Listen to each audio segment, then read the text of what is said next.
এবারকার 12 তারিখের ভোট 12 আসনে হবে আসলে চাঁদাবাজির বিরুদ্ধে একটা রায়, সন্ত্রাস, দখলদারিত্ব, জুলুম এর বিরুদ্ধে একটা রায়।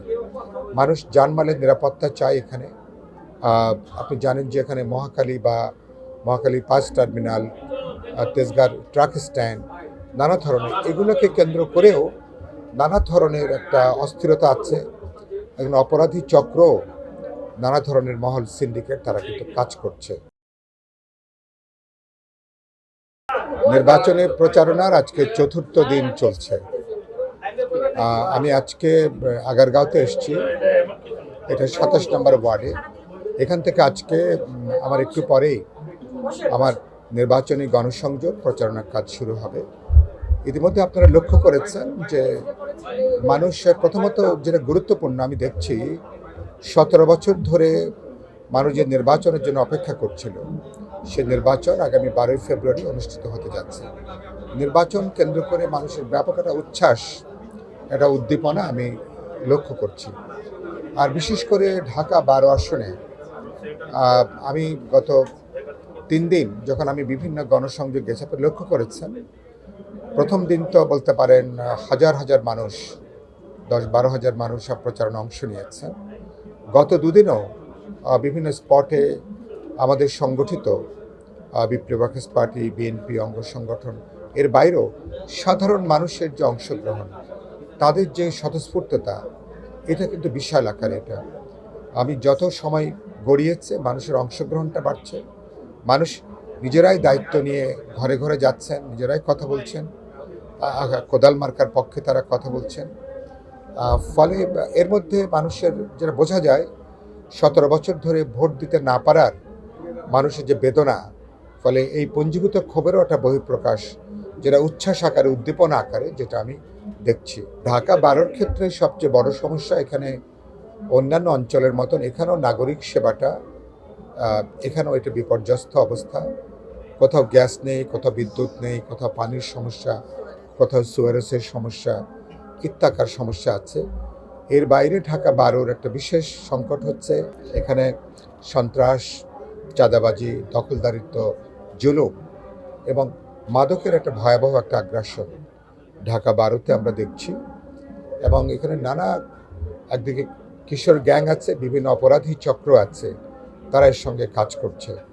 আবার এখানে বড় ব্যবসায়ী বলি, ছোট ব্যবসায়ী বলি, প্রত্যেকেই কোনো না কোনোভাবে জুলুম, নিপীড়ন এবং চাঁদাবাজির শিকার হচ্ছে। ফলে এটা একটা বড় একটা সংকট, এবং যারা করছেন তারা অল্প সংখ্যক লোক, এরা একটা প্রশাসনিক রাজনৈতিক ছত্রছায়ার ভেতরে তারা আছে।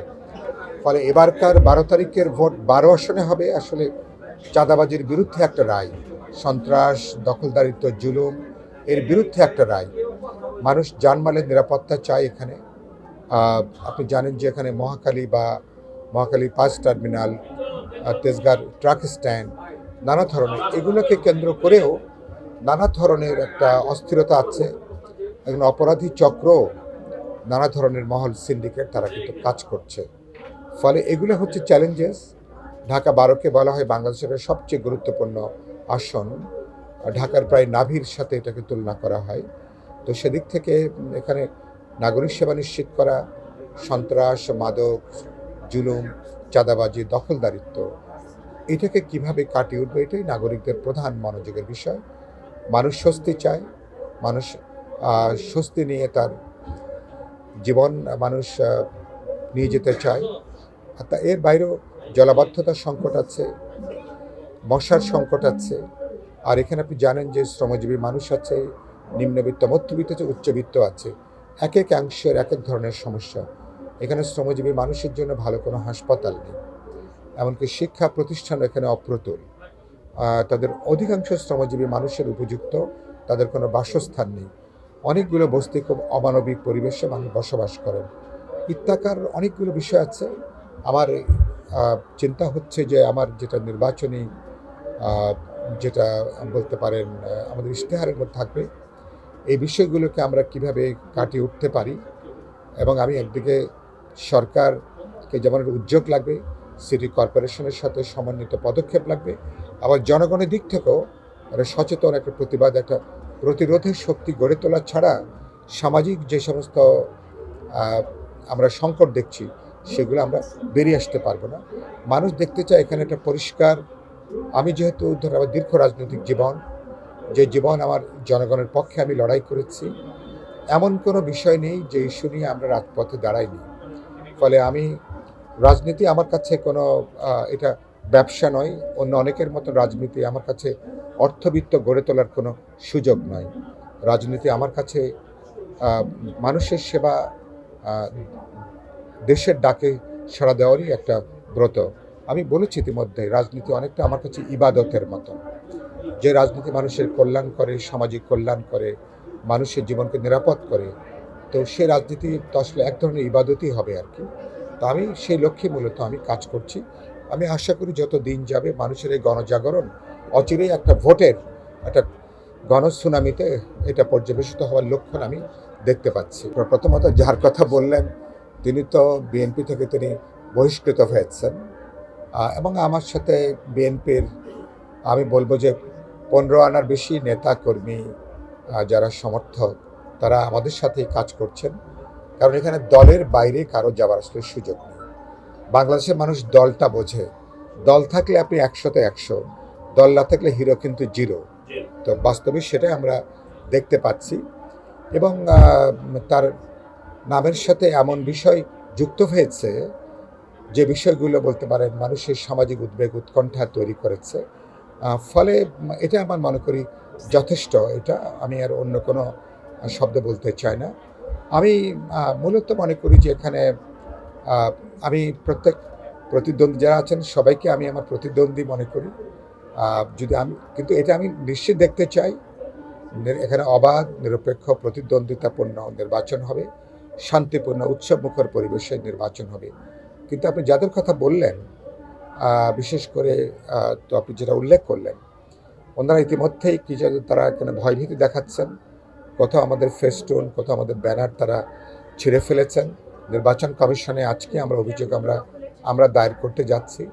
কিছু কিছু ক্যাম্প আমাদের তারা দখলের চেষ্টা করছেন। মানে বোঝা যায় মানুষের পায়ের নিচে যখন মাটি থাকে না তখন সে এরকম এক ধরনের বলতে পারেন পাগলের মতন তখন সে আচরণ করে। তো আমার মনে হয় না যে এগুলোতে তার প্রতি মানুষের ক্ষোভটা বরঞ্চ বাড়ছে, তাতে এটা ভোটের অঙ্কে কোনোভাবেই জনপ্রিয়তা বাড়ছে না।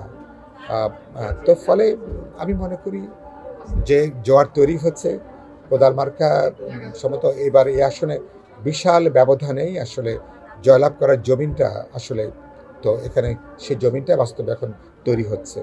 কোনো কারণ হতে পারে, তবে আমার ধারণা যে এ ব্যাপারে আমরা নির্বাচন কমিশনকে সতর্ক করব।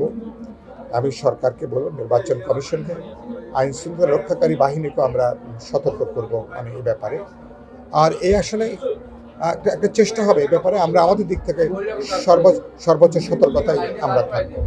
আইন শৃঙ্খলা রক্ষাকারী বাহিনী আছে, কিন্তু আমরা তাদেরকে পুরোপুরি পক্ষপাতহীন ভূমিকায় দেখতে চাই। তারা খুব পুরোপুরি পেশাদারভাবে কাজ করতে পারছে এরকম মনে হচ্ছে না, কারণ অনেক জায়গাতে চিহ্নিত সন্ত্রাসীরা তারা ঘুরে বেড়াচ্ছে। মাদক, জুলুম এবং নির্যাতনের সঙ্গে, চাঁদাবাজির সঙ্গে যাদের নাম নানাভাবে যুক্ত আছে আমি দেখছি, তারা প্রকাশ্যে তারা কিন্তু ঘুরে বেড়াচ্ছে কোনো না কোনো প্রার্থীর সাথে, কোনো না কোনো প্রার্থীর পেছনে তারা ঘুরে বেড়াচ্ছে। তাদের ব্যাপারে থানাকে, আইন শৃঙ্খলা রক্ষাকারী বাহিনীকে আমি এখনও কিন্তু তৎপর হতে দেখিনি। তো এটা আমাদের উদ্বেগের জায়গা। আমি আশা করি আইন শৃঙ্খলা রক্ষাকারী বাহিনীর ব্যাপারে তারা পদক্ষেপ গ্রহণ করবেন। আর ইতিমধ্যেই আমি মনে করি যে বাদবাকিটা আমরা কথা বলবো। আর জনগণ তার অধিকারের ব্যাপারে এত সচেতন, এখানে কোনো ইঞ্জিনিয়ারিং, এখানে কোনো ধরনের অন্য কোনো চেষ্টা করে কারো কোনো লাভ হবে না। মানুষের স্বতঃস্ফূর্ততাই আশা করি এখানে একটা ভালো নির্বাচনের পথে আমরা হাঁটতে পারি। changetv.press, এক ফোঁটা হলুদও নেই।